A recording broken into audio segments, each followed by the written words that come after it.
오늘 새벽 함께 보실 하나님의 말씀은 고린도전서 14장의 말씀입니다. 봉독은 39절과 40절 말씀만 봉독하겠습니다. 그런즉 내 형제들아 예언하기를 사모하며 방언 말하기를 금하지 말라. 모든 것을 품위 있게 하고 질서 있게 하라. 아멘. 특별히 고린도전서 14장 39절과 40절 이 두 구절의 말씀은 14장 전체를 한 문장으로 잘 요약하고 정리한 구절입니다. 제가 좀 천천히 다시 한번 39절과 40절 말씀을 읽어드리도록 하겠습니다. 그런즉 내 형제들아 예언하기를 사모하며 방언 말하기를 금하지 말라. 모든 것을 품위 있게 하고 질서 있게 하라. 이렇게 기록하고 있습니다.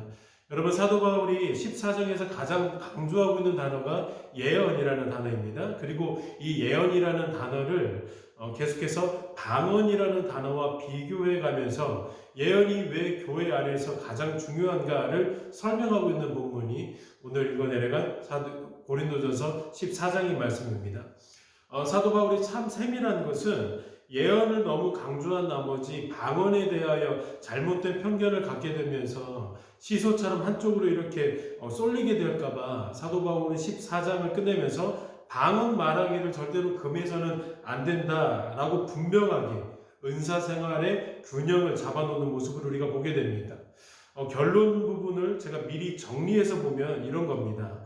방언에 대한 잘못된 습관과 문화들이 있다고 해서 방언을 무조건적으로 금하게 하지 않도록 주의하시기 바랍니다. 방언도 분명히 한 신자와 하나님과의 그 관계 가운데 귀하고 선한 성령의 은사임이 분명합니다. 하지만 교회적으로 보았을 때에는 방언하기를 힘써하기보다는 특별히 예언하기를 힘써하는 것이 그 예언이 가져다주는 유익함이 훨씬 크다는 사실을 기억하시기 바랍니다. 이런 식으로 상호 은사들 간의 존중을 잊지 않고 품격 있게 가르치고 설명하고 있는 겁니다. 분명하고 확실한 것은 사도 바울은 14장을 통하여서 분명히 예언을 강조하고 있지요. 왜 이 예언이라는 은사를 다른 은사들보다 조금 더욱 강조하고 있냐면 오늘 본문 4절을 통하여서 분명하게 말하고 있습니다. 4절 말씀을 제가 읽어드립니다. 방언을 말하는 자는 자기의 덕을 세우고 예언하는 자는 교회의 덕을 세우나니. 지금 사도 바울이 예언이라는 은사를 보다 강조하고 있는 이유는 이 예언이라는 것이 결국 교회 공동체 안에 아름다운 덕을 세우고 있기 때문입니다. 라고 이렇게 설명합니다. 굉장히 단순한 이유입니다. 예언이 방언보다 교회의 덕을 세우는데 탁월한 요소이기 때문에 예언을 강조하고 있는 것입니다. 만약에 방언이 교회의 덕을 세우는데 더 탁월하다면 사도 바울은 방언을 강조했을 겁니다. 또는 병 고치는 은사가 교회의 덕을 세우는데 탁월했다면 병 고치는 은사를 강조했을 것입니다. 하지만 지금 사도 바울이 깨닫기로는 예언만큼 교회의 덕을 세우는 은사가 없다고 생각했기 때문에 확실한 어조로 예언의 은사를 권면하고 강조하고 있는 것입니다. 우리 한국 기독교 사회에서는 조금 안타깝게도요, 잘못된 은사주의 신학들이 있었죠. 부정할 수는 없는 것 같습니다. 이 예언이라는 은사를 이야기할 때에도 너무 신비주의적인 은사로만 취급해버려서 어느 기도원에 가면 예언을 해준다는 등, 또 어떤 목사님을 만나면 내가 앞으로 어떠한 일들을 만나게 될 것이라는 등의 조금은 샤머니즘적인 모양과 색깔들이 섞여 있는 모습들이 있었습니다. 물론 성경에는 이러한 속성의 예언의 모습들이 담겨져 있기는 합니다. 구약에서도 선지자들을 통하여서 하나님은 앞일을 분명하게 예언하셨고, 또 신약에서도 이런 예언의 모습들은 종종 나타나는 것들을 우리가 찾아볼 수 있습니다. 가장 대표적인 사건이 사도 바울이 예루살렘으로 들어가게 되면 곧장 어떠한 일들이 앞으로 일어나게 될 것인지를 예언하고 선지하는 본문이었죠. 하지만 지금 사도 바울이 오늘 고린도 전서에서 말하고 있는 교회의 덕을 세우게 되는 요소로서의 예언은 이런 예언의 모습이 절대로 아니라는 사실입니다. 여러분, 이 부분을 혼돈하시면 안 됩니다. 교회의 덕을 세우고 교회 공동체를 더욱 아름답게 빚어가는 요소로서의 예언은 오늘 본문 18절 말씀에 그 해답이 있습니다. 그러나 교회에서 내가 남을 가르치기 위하여 깨달은 마음으로 5마디 말을 하는 것이 1만 마디 방언으로 말하는 것보다 나으니라. 깨달은 마음이 그 해답입니다. 이게 진정으로 교회를 덕스럽게 세우는 예언에 속한다라고 설명합니다. 사도 바울은 14장 전체를 통하여서 계속해서 방언과 예언을 번갈아 가면서 말하고 있습니다. 방언은 자기에게 덕을 세우고 예언은 교회에 덕을 세운다. 방언 말하기를 원하지만 특별히 예언 말하기를 내가 원한다. 이런 식으로 방언과 예언을 교차시켜 가면서 이렇게 말을 하다가 좀 전에 읽어내려간 19절에서는요. 예언이라는 단어 대신에 다른 단어를 채용합니다. 그렇게 다른 단어 대신 다른 단어 새롭게 채용하고 있는 단어가 깨달은 마음이라는 단어입니다. 이게 지금 고린도전서 14장이 말하고 있는 예언의 모습이라는 겁니다. 그리고 이 깨달은 마음으로의 예언이 교회의 덕을 세우고 또 이 깨달은 마음으로의 예언이 교회의 덕을 세우기 때문에 특별히 방언보다 예언하기를 강조하고 있는 것입니다. 계속 예언이라는 단어를 신비적인 은사로만 취급해서 구약적 관점으로만 이 예언이라는 단어를 해석하고 또한 우리 한국 샤머니즘 사회의 그릇 안에서 이 예언이라는 단어를 해석하려고 하면 오늘 본문은 절대로 건강하게 풀어낼 수 없는 본문이 되어버리는 것입니다. 오늘 본문을 통해서 사도 바울은 확실하게 가르치죠.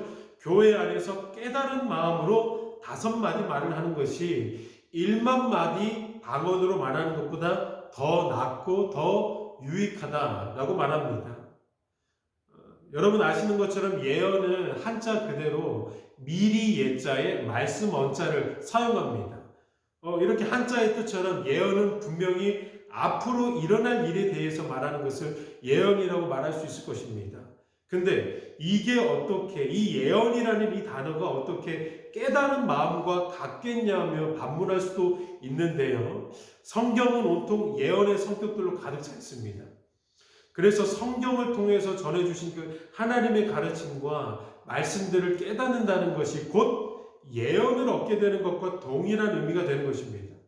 여러분 잘 생각해 보시기 바랍니다. 성경 곳곳에 기도하지 않으면 우리의 마음이 조금씩 굳어지게 될 것이라고 말하죠.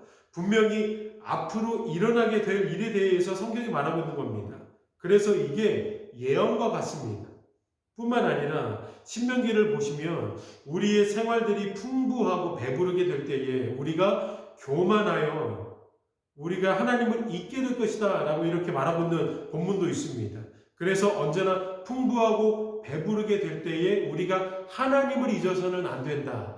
하나님을 잊게 되면 우리가 반드시 교만하게 될 것이다 라고 앞일에 대하여서 교훈하고 있는 본문들이 많이 있습니다. 그리고 가장 대표적인 예언이 무엇이겠습니까?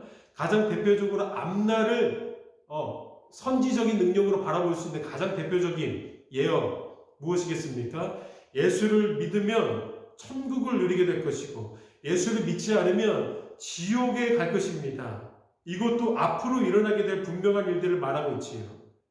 여러분 이런 것들입니다. 성경 안에는 이런 교훈들이 너무 많이 담겨져 있습니다. 우리가 어떠한 상황 속에서 어떻게 하게 되면 어떻게 될 것이다. 우리가 어떤 환경 속에서 이렇게 하면 또 이렇게도 될 수도 있다. 성경은 이러한 가르침, 이러한 교훈들이 빼곡하게 담겨져 있습니다. 그래서 성경에 기록해 주신 하나님의 말씀 자체가 이미 예언과 같다는 겁니다.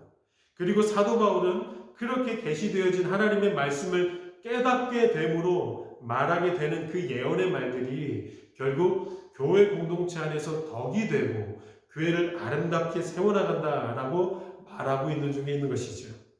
예언이 무엇을 의미하는지 여러분 아시겠습니까?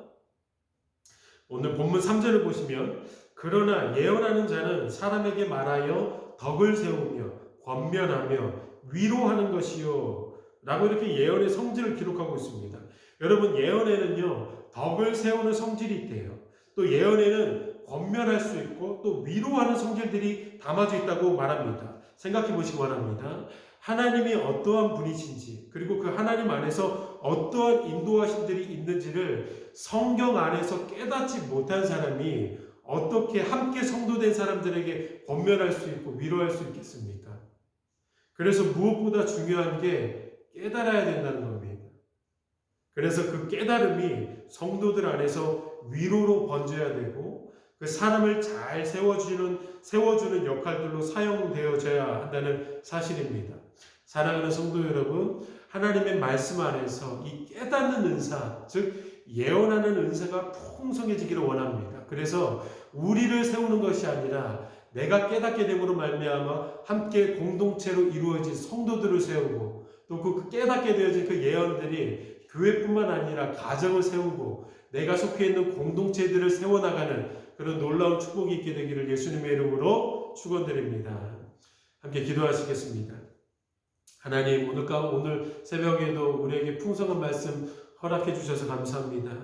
오늘 살펴본 말씀대로 또 우리 안에 하나님의 말씀과 귀한 가치들을 깨닫는 은혜를 날마다 주시고 그 깨달은 마음과 진리들이 교회의 덕이 되고 또 성도 간에 그리고 가족과 교회와 이 나라와 이 민족에게 아름답게 흘러갈 수 있도록 성령 하나님께서 날마다 우리의 눈과 마음과 지성을 열어주시옵소서.